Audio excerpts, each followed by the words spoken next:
Hello, thank you for joining us. You're watching the video series about peer support specialists. My name is Chrissie. And I'm Jody. And today we're going to talk about wellness tools. Last week we talked about disconnects and connections that you're making with peer specialists. And Jody mentioned catch it, change it. I can't ever say it right. Catch it, change it. And so we thought that would be a good little video to do about what wellness tools are and what ones work for us and maybe some examples of those. So why don't we have you start and talk about...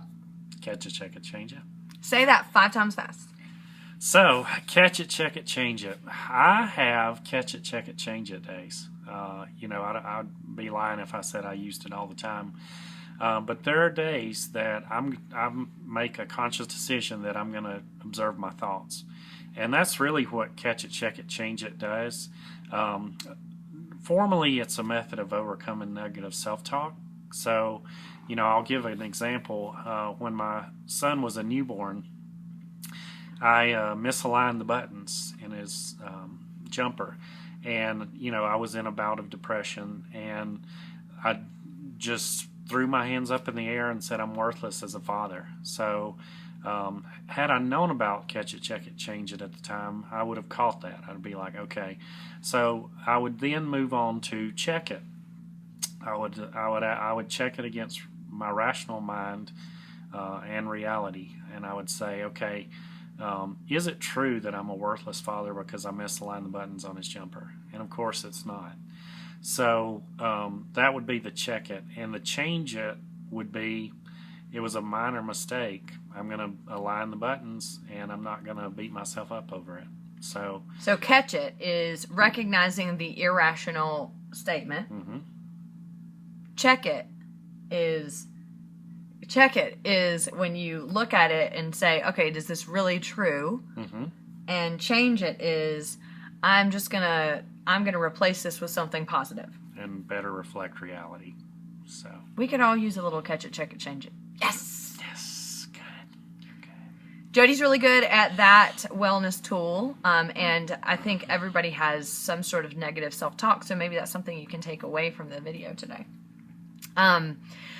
There are a lot of wellness tools, and there are a lot of ways of using tools when you're working with someone. I think we should both talk about RAP together after this. But I would say the biggest tool for me is using your personal story and your lived experience. Now, this is not only something that I use to connect with people as a tool, and I'll give you an example. So working in the psychiatric hospital, it's really difficult, and if you've been in a psychiatric hospital, and Jody and I both have been, it's really difficult to get people to connect with you sometimes because they think that you're a clinician, and you have a tendency to distrust clinicians and workers in the hospital because you think you have no idea what I've just been through, and you think people are judging you and things like that. And so it's really difficult sometimes to make a connection with people in the hospital because they don't want anything to do with you sometimes. They're like, you look like somebody that's a clinician, so go away. And one thing that I use is my lived experience. And I use that one-on-one too, in intentional peer support at drop-in centers or out in the community too, where it's, if I'm not making a connection with someone, I just start with my own personal story, which is I understand what it must feel like to be in here. I was in the hospital one time, and my experience may have been different from you, but this is how it made me feel. And all of a sudden, people get that little spark of, oh, wait, you've been here? You want to get to know who I am? And you can do that with illness. You can do that with any sort of peer support that you're providing. And reverse that.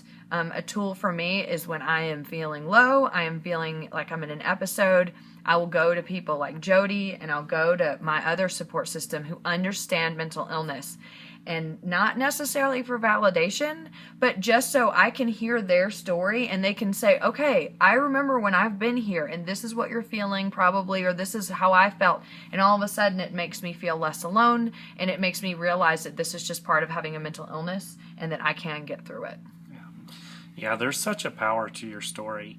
I'm reading a book and it talks about some of those presentation secrets of people that do TED Talks, and that's one of the running themes is, tell it as if you're telling a story, and let the story lead into a conversation. And once you develop rapport that way, you can get a lot of meaningful things from it. Like, with Chrissy and I, the thing that I want her to tell me over and over and over whenever I get into a bout of depression is it's not going to be this way forever, because that's what you'll slip into.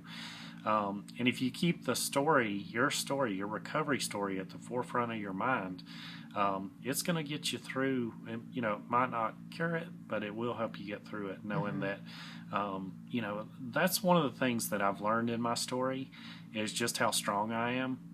And so, I was reflecting the other day, I was thinking about my story, and it just came to me that, like, I hate the quote, "What doesn't kill me makes me stronger," but I think of it more like I have been through some horrific traumas, and I made it through them. And when I start to think in terms of, can I handle this situation that's coming up, be it intrusive thought or something that's like on my mind is whether or not I can handle it, like a public speaking engagement. I think back, think of all the things that you've overcome to get to this point in your life, and and your story is ever evolving. You add to it as you go through life. It changes, it grows, and it's just something that allows you to grow in your recovery. And speaking of recovery, I think we may have touched on this last week, or we'll probably touch on it, that recovery is not, you're not going to be immune to relapse, and you're not going to be immune to episodes. And that doesn't mean that you're sinking all the way back to the bottom, but there are tools that you can use specifically for when you get into an episode and relapse. And Jody and I both went through a training recently, and you may have heard of it, but if you haven't, it's called WRAP training. It's Wellness Recovery Action Plan. Oh, oops, I spelled it wrong. No, you spelled it right. It just doesn't stand for that. I was thinking WPAR. Wellness. Well, just say it. WRAP. Wellness Recovery Action Plan. I'm sorry. It's Not Friday.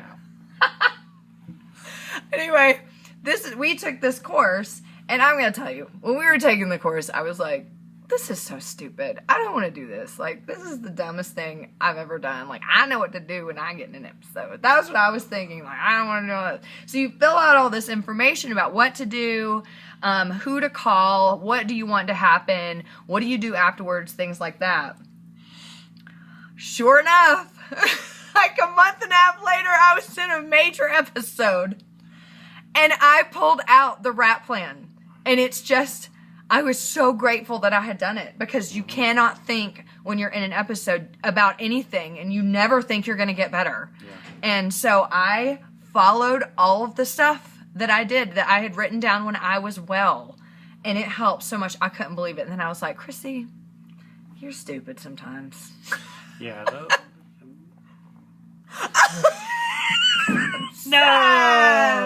No, I'm kidding. But yeah, I think it's you when you're in an episode, or at least when I'm in an episode, I look outside for what to do, and and a lot of times I don't have my peers handy, so I go to people that have never been in an episode before, and that's when I tend to run into people that don't know a thing they're talking about. And I don't know what to do. And so if you go back to your own words in your WRAP, you can be your own best advisor.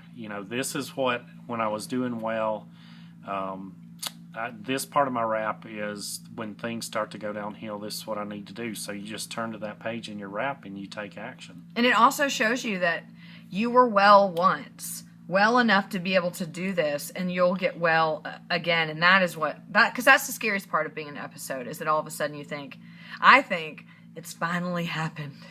This is the final break. Take me off to the Institute forever. That's what I always think.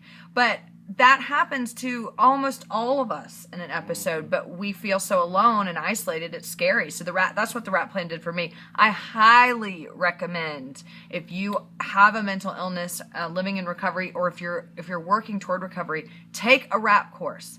And even if you get in there and you think, ugh, like I did, I mean, trust me, I was dead wrong, and I was glad to have it when I needed it. She's so smart. Thanks a lot. Too little, too late. But yeah, so Chrissie, talk a little bit about the timeline that you learned about in RAP training. Oh Lord, we're gonna have to tag Izzy in this.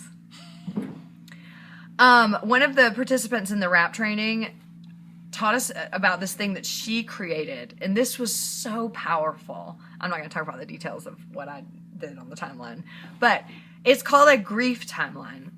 And what that is if you're struggling with something or someone that you need to grieve and get past, you make like a line of the time that you've known that person or this particular thing has gone on in your life, and you write the positives and the negatives underneath.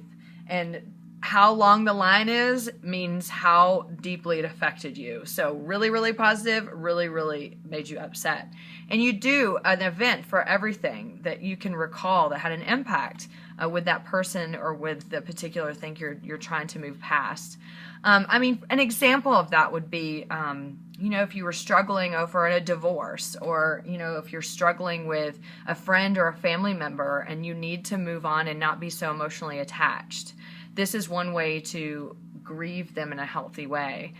So once you get the whole timeline done, and it can take a long time, you start at the very beginning and write a letter for the positive and the negative. Dear so-and-so, or dear whatever, this is how this made me feel. Maybe positive. I was grateful that this happened, or when you said this, or when this happened, it made me feel this way. Well, I've done this. And I called Jody one afternoon on Sunday, and I had only done like 3 letters, and I could not believe how just by writing the letters and then throwing them away, it released all of the stuff that had been pent up in me, and I could just let it go. And then I didn't feel any of that pent up anxiety and anger and sadness. It was like, oh my God, I'm releasing it out, and now this is out of my life, and I don't have to grieve it anymore. It was incredible. Thank you, Izzy. And the thing about it is, for me, like, a lot of my chaos in my life is in my right brain, and this is not there's a book I'm reading about this. I'm kind of stealing from them, but that trauma or that event that causes me to grieve is in my right brain, and the right brain isn't the side of the brain that puts things into words. But when I was doing my grief timeline, I wrote a letter to a person that had hurt me deeply, and it's like it had been trapped in my right brain, and then writing that letter brought words to what I'd been feeling where I'd never been able to put words to it. It makes it legitimate. It makes it legitimate.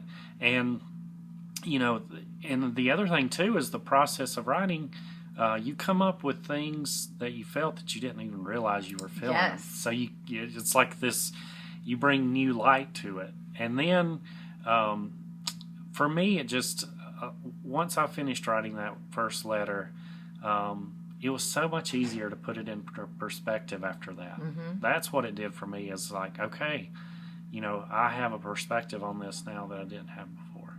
And it basically, y'all have probably heard about this, it makes you revisit who you were then. So if you're writing to someone and you were 12 years old when it happened, you're writing for the 12-year-old inside of you that's still in pain.